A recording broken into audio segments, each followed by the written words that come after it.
Vamos então dar andamento aos trabalhos com o nosso painel de encerramento e convidamos o senhor Ricardo Paz de Barros para participar deste painel.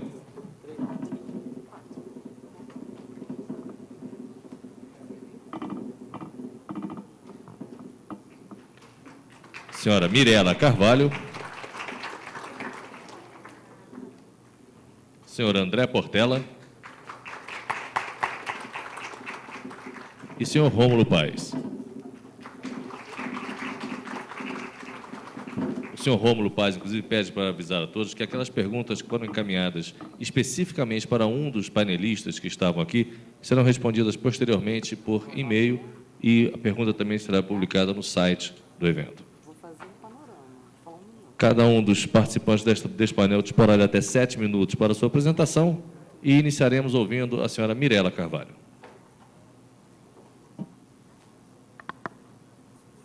Alô? Alô? Está funcionando. Bom, me pediram para fazer uma síntese, se é que isso é possível, da discussão que a gente teve hoje. E eu vou fazer uma síntese, uma possível síntese. Bom, então a gente começou o dia vendo o que aconteceu com esse grupo chamado classe média, que a gente tem hoje 52% da população pertencendo a essa classe. E eu vou inverter um pouco a lógica das mesas, mas eu acho que a pergunta que eu queria falar primeiro sobre esse crescimento da classe média, qual o impacto da gente ter tanta gente hoje dentro da classe média, qual o impacto disso para o desenvolvimento econômico e depois para o redesenho das políticas sociais. Bom, eu acho que, pelo que eu escutei aqui hoje, a gente pôde ver das mesas, a resposta depende, né? Primeiro, a gente ter esse 52% da população com dinheiro no bolso e com vontade de consumir, implicações que isso pode ter para o crescimento ou para a inflação e etc.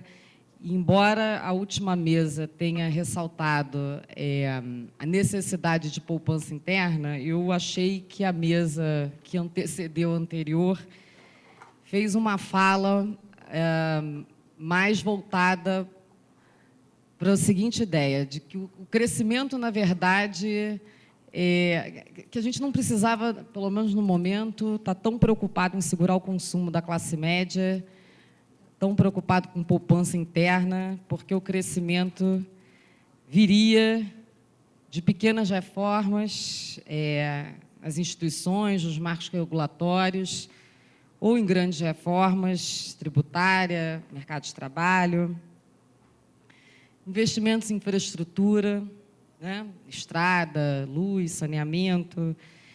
E aí, esses investimentos, o Estado precisaria encontrar recursos para isso, reduzir gasto corrente, se juntar com o setor privado para operacionalizar esses investimentos, essas obras, porque não terá pernas para fazer isso no ritmo que precisa.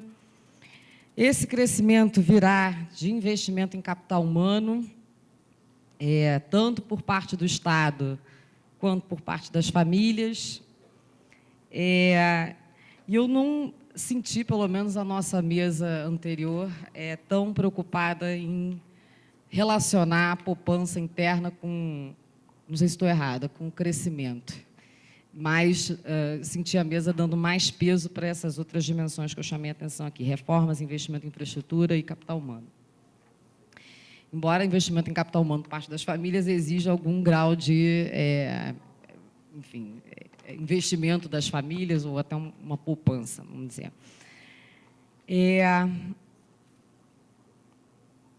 Agora, em termos de valores e comportamentos, será que o que a gente tem observado na classe média sustenta esses investimentos em capital humano, por exemplo, que a gente acha que tem que acontecer, e o que a gente pode perceber, contrastando, o que precisa ser feito para gerar crescimento e valores que a gente viu que essa classe média demonstra ter, parece ter. E aí eu acho que eu preciso chamar a atenção para um tema que apareceu na primeira mesa, que é a gente tentar diferenciar o que são valores e comportamentos de transição e o que são valores e comportamentos definitivos desse grupo. Porque o que a gente chamou a atenção, em termos de valores e comportamentos, parece até um pouco contraditório. A gente tem um pouco de tudo. A gente tem imediatismo e a gente tem investimento. A gente tem consumismo, mas a gente tem pesquisa de preço, a gente tem valorização da educação, a gente tem garra, persistência para lidar com as adversidades, enfim, tendo que investir e trabalhar ao mesmo tempo. A gente tem esperança, porque a gente tem uma classe média com muita autoestima, valorizando a produção nacional, orgulho, enfim, de ser brasileiro. Então, a gente tem esses ativos e não sei se algum desses valores ou comportamentos são passivos, acho que não, mas é o que a gente tem. E, às vezes, eles pendem mais para o lado do imediatismo, às vezes eles pendem mais para o lado do investimento. O que vai ser transitório, o que vai ser definitivo, e o que disso vai ser importante para o crescimento, é o que a gente vai ver. Agora, com relação à segunda pergunta, a gente tem essa massa, esse enorme contingente, que impacto que isso vai ter sobre o desenvolvimento econômico, já falei. Agora, que impacto isso vai ter para o redesenho das políticas sociais?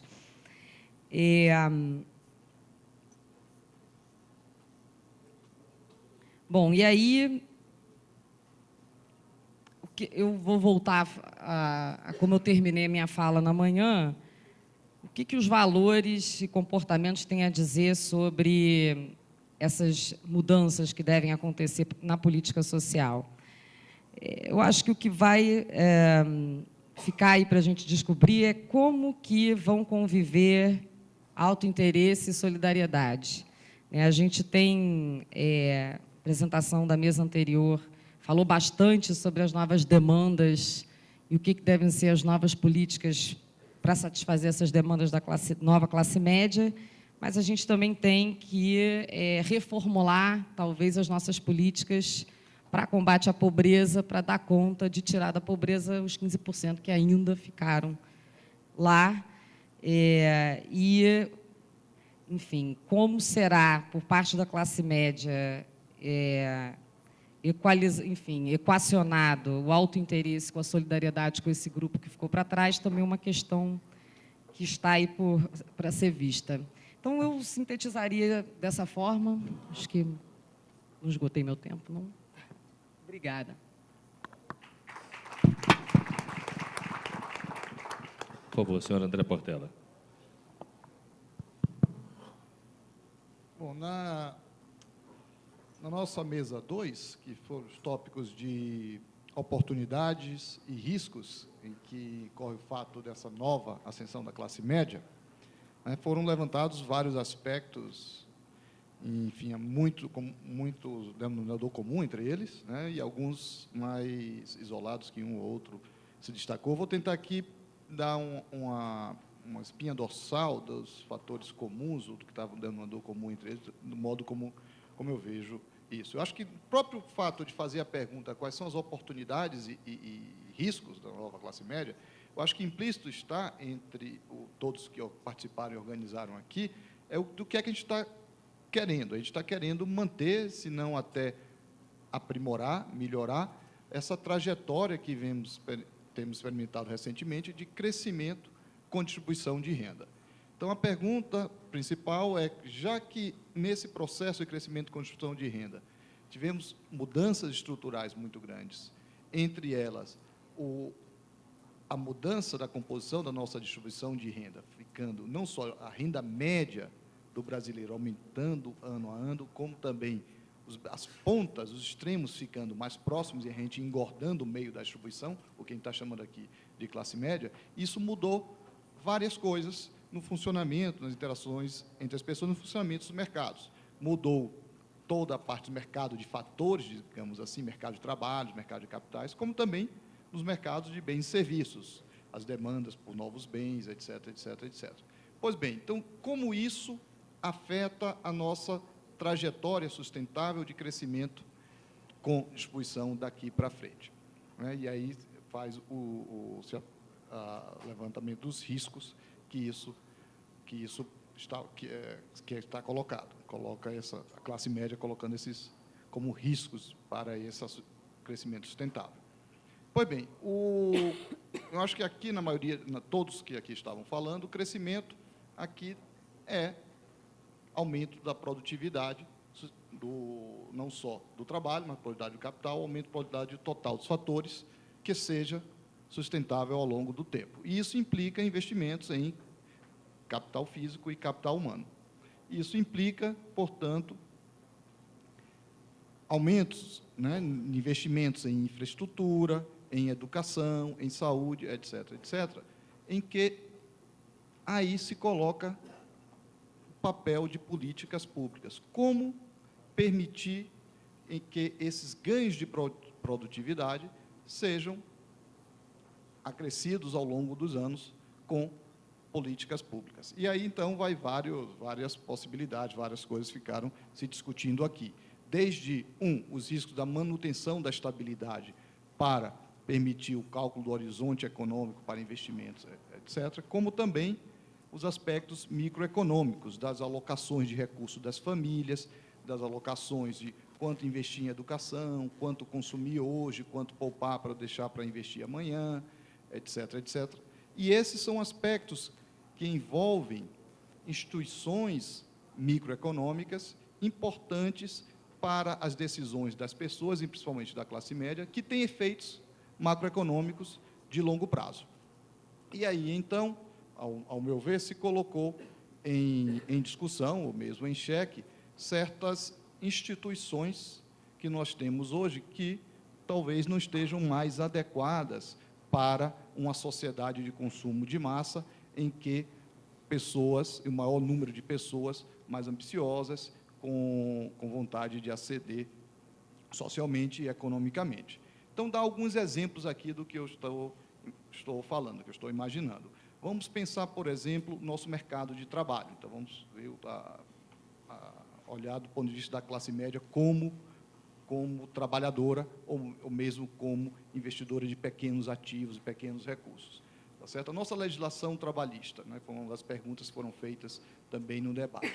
Será que ela, como está, se comporta para permitir que essa grande massa de trabalhadores que estejam aí sejam todos trabalhadores com carteira de trabalho, sim ou não? Como podemos fazer para ter essa grande massa de trabalhadores formalizados ou não? Será que, do jeito que ela está, ela é suficiente, ela é capaz de lidar com isso ou não? E isso tem implicações importantes, por exemplo, para a solvência da Previdência Social, etc., etc. Um aspecto que não foi muito tocado, claro que não teve tempo, é associar isso foi tocado por um ou outro, na verdade, mas com a nossa mudança da composição demográfica que vem acontecendo. E isso impacta nos investimentos, por exemplo, de educação. Como estamos alocando hoje recursos em educação? Alocamos cerca de 5,5% do nosso PIB em educação. Será que essa alocação que estamos fazendo é suficiente ou, mais do que isso, também é eficiente para as demandas que estão aí desses novos atores sociais que estão demandando mais qualidade de educação, sim ou não? Saúde, a mesma coisa. Quanto estamos gastando de saúde? Como estamos gastando em saúde? Será que não só a quantidade de recursos que estamos gastando, mas a maneira como estamos alocando ele e as instituições que temos, a forma como está organizada a nossa estrutura de saúde, como exemplo, saúde apenas, será que como está, é suficiente, adequado para uma expansão de uma sociedade de massa com mais pessoas incluídas ou não? Eu acho que essas foram as indagações que estavam por trás da nossa mesa. Obviamente, eu acho que ninguém aqui tem as respostas prontas para isso, né? Mas importa colocar em questão que, muito possivelmente, nós estamos num momento em que novas instituições e políticas públicas se põem em relevo para lidar com essa nova massa de atores sociais que como dito nessa última mesa, né, vão demandar cada vez mais eficiência do poder público. Ok? Muito obrigado.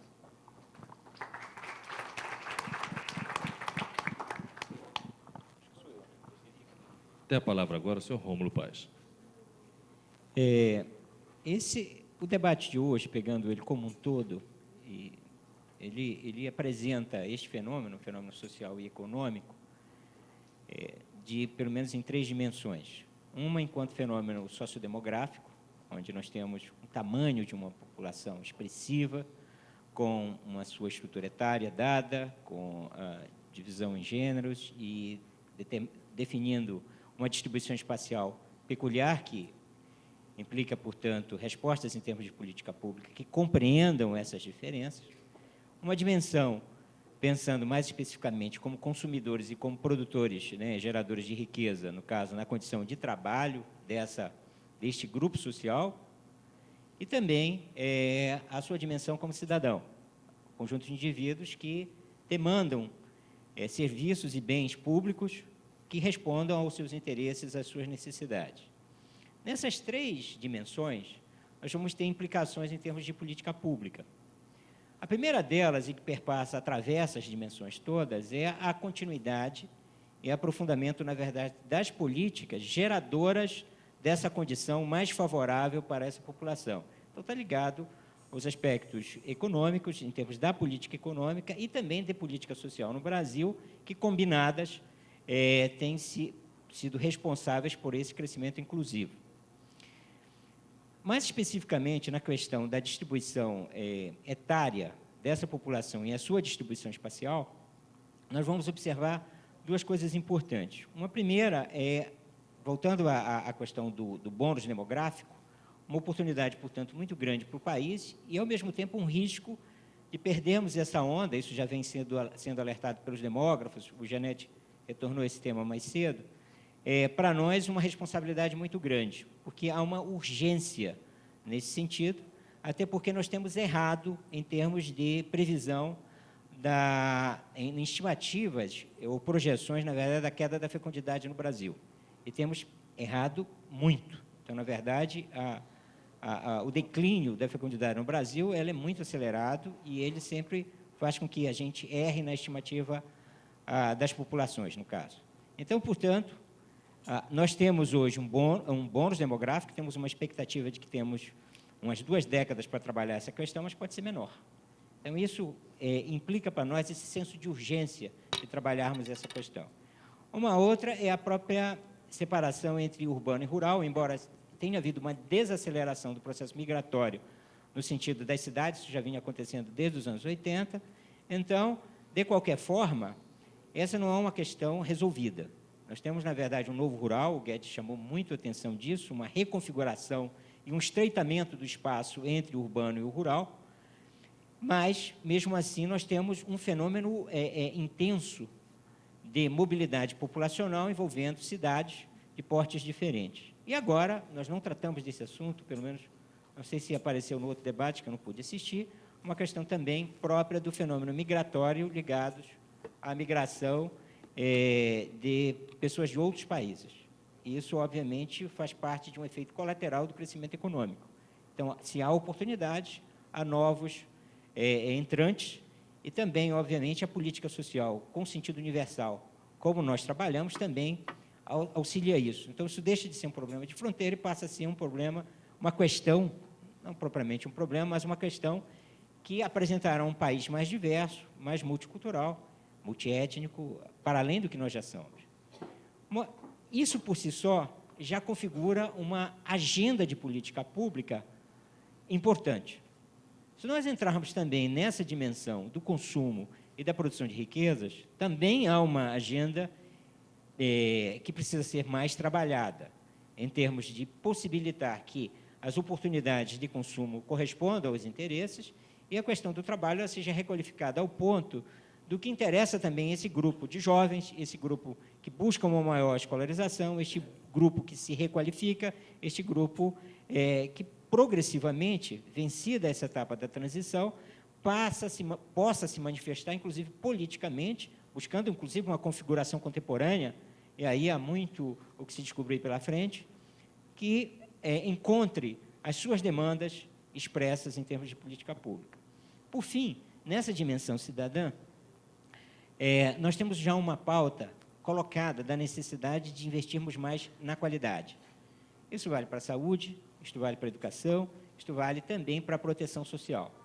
Esse é um desafio posto num processo, digamos assim, de transição de política pública em qualquer país. Mas como no Brasil nós temos a fortuna de trabalharmos de forma acelerada, saímos de uma condição de estágios pré-sistêmicos para rapidamente, com abordagens sistêmicas, seja na saúde, seja na educação, seja na assistência social, e chegamos ainda num nível mais elevado de políticas intersistêmicas, onde nós possamos articular sistemas distintos para responder determinadas questões, como, por exemplo, é no caso do Brasil Sem Miséria. Então, obviamente, que experiências desse tipo vão produzindo, aumentando essa nova classe média e, positivamente, ampliando, portanto, esse contingente de pessoas com maior capacidade de aquisição e também de melhor posicionamento social e econômico. Então, essa questão da qualidade é uma grande questão para nós, uma questão que já estava posta e agora ela se intensifica. Felizmente, ela se intensifica, porque a resposta a isso a resposta adequada a esta questão está a chave para um futuro mais promissor e mais coincidente com o que foi expresso nesse debate em relação aos nossos desejos e certamente os desejos daqueles, hoje, da grande maioria de brasileiros. Muito obrigado. Senhor Ricardo Paz de Barros. Obrigado. Para nós, da Secretaria de Assuntos Estratégicos, uma boa política pública é sempre uma política pública em movimento, no sentido que eu já mencionei hoje, de que se eu tenho uma política pública efetiva, ela rapidamente resolve o problema para o qual ela foi originalmente desenhada. E, portanto, ela precisa ser rapidamente redesenhada. Então, política pública efetiva, ela precisa ser continuamente redesenhada. O que hoje a gente tentou discutir, a gente passou o dia inteiro discutindo, é que esse movimento, essa incrível mudança na distribuição de renda brasileira chama a atenção de que nós precisamos readequar a nossa política pública, levando em consideração o surgimento dessa nova classe média. Nós precisamos ter uma política pública para essa classe média e uma política pública que use essa classe média em benefício de todas as outras classes de renda do país. O que a gente tentou fazer hoje foi, na verdade, tentar chamar a atenção, em grande medida, dos gestores públicos, mas também da sociedade em geral, da importância dessa nova classe média para o desenho da política pública. Como o Márcio mencionou no momento, esse é só um primeiro passo dessa parceria entre a SAI e o Ministério da Fazenda, em termos dessa discussão. Quer dizer, certamente nós vamos nos encontrar de novo, várias outras vezes, voltando a discutir essa questão, e o objetivo da SAI é continuar promovendo discussões dessa natureza, mas também apoiar uma série de outros seminários, outros fóruns que estão ocorrendo no Brasil afora a respeito da classe média. E aí eu queria só terminar mencionando dois fóruns que eu acho que vão ser importantes. Um é o fórum Novo Brasil, que vai promover um seminário sobre a nova classe média em novembro, eu acho que aqui em Brasília, que a SAI está apoiando e que vai envolver não só gestores, mas como uma participação geral da sociedade até mais ampla. O segundo encontro que eu queria chamar a atenção de vocês é que nós estamos organizando para o início do ano que vem, estamos planejando para março, uma grande discussão de como, porque, em certo sentido, o que essa nova classe média chama a atenção da gente é a importância da igualdade de oportunidade, a necessidade da meritocracia e a necessidade de você, porque muito dessas pessoas que ascenderam à classe média, elas não ascenderam à classe média porque elas tiveram acesso a uma oportunidade. Elas ascenderam à classe média muitas vezes porque elas tiveram uma, não conseguiram aproveitar direito, não era mais adequada, foram para a segunda, também não deu muito certo, e foi para a terceira e para a quarta, e a quarta emplacou perfeitamente e elas ascenderam. Tá certo? A gente tem, às vezes, um viés de que para os nossos filhos a gente dá, às vezes, 5 oportunidades para eles serem alguma coisa na vida. E quando a gente trata da população pobre, a gente dá uma oportunidade e reclama que ele não aprendeu, que ele não aproveitou bem a única oportunidade que foi dada para ele, que às vezes não é exatamente aquilo que ele teria talento para.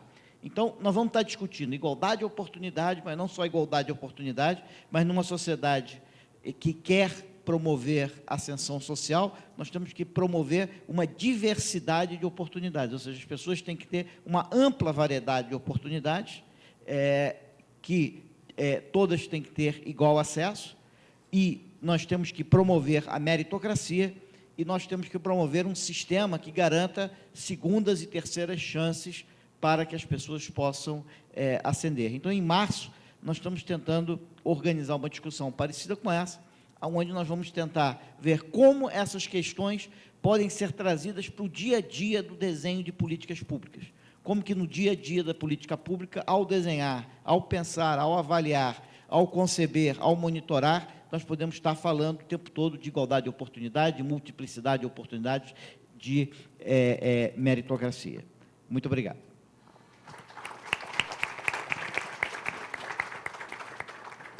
E para o encerramento deste seminário, convidamos o senhor Roger Stiffelman Leal, secretário executivo da SAE.